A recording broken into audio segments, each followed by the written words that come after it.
আমি খুবই আড়ালে থাকতে পছন্দ করি। আমি আমার মতো করি। হয়তো আমার হাজবেন্ড রাজনীতি করে বা দেশের জন্য কথা বলে, সে তার মতো, বাট আমার লাইফটা সম্পূর্ণই আলাদা। কিন্তু তারপরেও আমাকে এই মিডিয়ার সামনে আসতে বাধ্য হলাম। 29 তারিখ যখন ঘটনাটা ঘটে, আমি আসসালামু আলাইকুম, বিসমিল্লাহির রহমানির রহিম।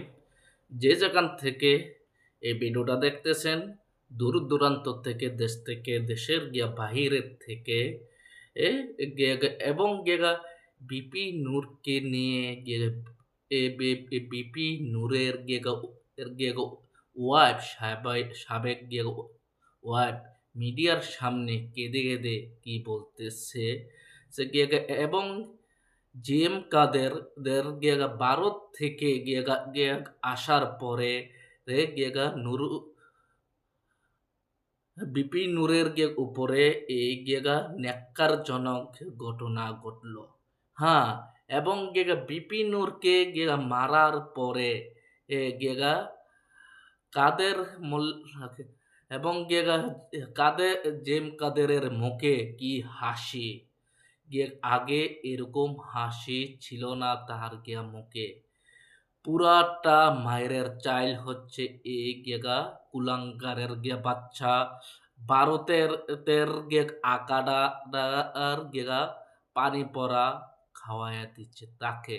এবং বিপি নূরকে নিয়ে বিপি নূরের ওয়াইফ কেঁদে কেঁদে কি বলতেছে মিডিয়ার সামনে, এই ভিডিওটা দেখলে বুঝতে পারবেন। এবং বিপি নূরের ওয়াইফ বলতে চাচ্ছে ফেসিস সরকারের আমলও বিপি নূরের উপরে এরকম ন্যাক্কারজনক ঘটনা ঘটে নাই, এরকম মায়ের দেয় নাই। এবং এই পুরাটা খেলা খেলছে সেনাবাহিনী আকুরুল জামান। এবং এবং এই ঘটনার সাথে জড়িত আছে জিএম কাদেরের মুখে দেখছেন আপনারা কি হাসি খুশি বাজে আছে, দেখুন, দেখলে বুঝতে পারবেন। আমি খুবই আড়ালে থাকতে পছন্দ করি। আমি আমার মতো করি। হয়তো আমার হাজবেন্ড রাজনীতি করে বা দেশের জন্য কথা বলে, সে তার মতো, বাট আমার লাইফটা সম্পূর্ণই আলাদা। কিন্তু তারপরেও আমাকে এই মিডিয়ার সামনে আসতে বাধ্য হলাম। 29 তারিখ যখন ঘটনাটা ঘটে, আমি লাইভ দেখছিলাম। তো আমি কখনো কল্পনা করতে পারি নাই, স্তব্ধ হয়ে গেছি। বলার আমার এটা বর্ণনা করার মতো আমি ভাষা খুঁজে পাচ্ছি না যে এই বাংলাদেশে আমি আমার আমার ভাষায় আমি প্রকাশ করতে পারতেছি না যে এই বাংলাদেশে নূরের উপরে এই ধরনের গত 8 বছরে ফ্যাসিস্ট আমলেও এতটা নৃশংসভাবে ন্যাক্কারজনক হামলা ওর উপরে হয় নাই। ডাকসুতে ওর উপরে অবশ্যই হয়েছে, সেটাও কম না, বাট সেটা ছিল আওয়ামী ফ্যাসিস্ট, ছাত্রলীগ, যুবলীগ, আওয়ামী লীগের আমলে।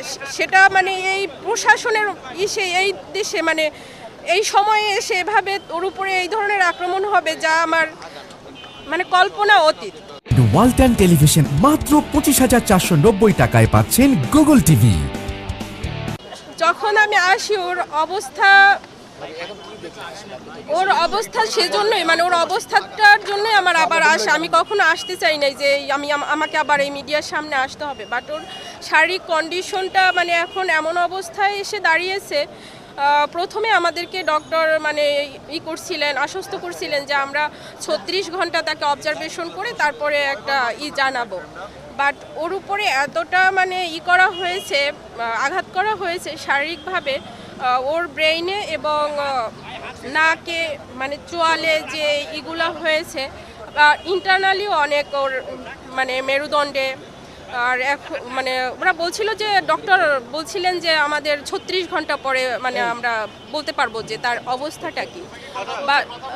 বাট ওর জ্ঞান ফিরছে তাকায়, বাট ওর যে শারীরিক কন্ডিশন সেটা ওর আগে প্রথমে বলছিল তারা 36 ঘন্টা, তারপরে এখন তারা আমার মিডিয়ার সামনে আসা এজন্যই যে এখন তারা বলতেছে যে 72 ঘন্টা পর ছাড়া আমরা বলতে পারতেছি না। তার ও এখনও শঙ্কামুক্ত না। মানে ওর শারীরিক কন্ডিশন এখনো স্টেবল না।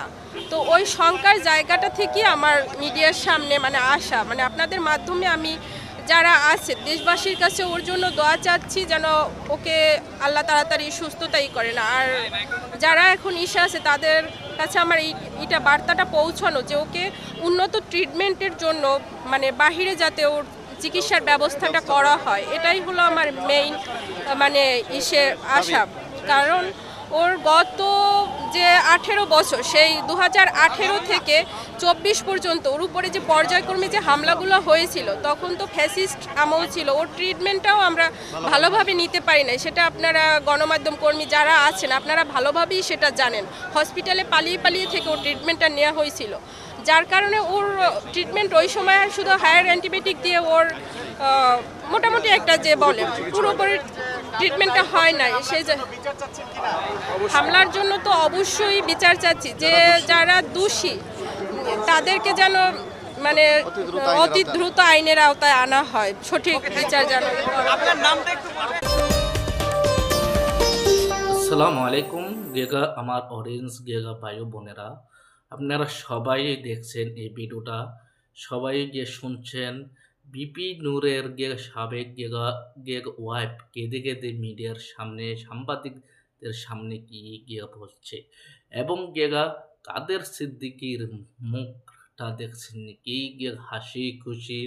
বিপি নূরকে মারার পরে এই বিপি নূরের ঘটনার সাথে এই কাদের সিদ্দিকী পুরা জড়িত, এবং তাদেরকে বাংলাদেশ থেকে 12 দিল্লি মামুর বাড়িতে গেলা প্যাকেট করে মুড়িয়ে গেলা পাঠাইতে চাই ডক্টর ইউনূস স্যারকে। আমরা বলতে চাচ্ছি। এবারের মতো বিদায় নিচ্ছি। আসসালামু আলাইকুম।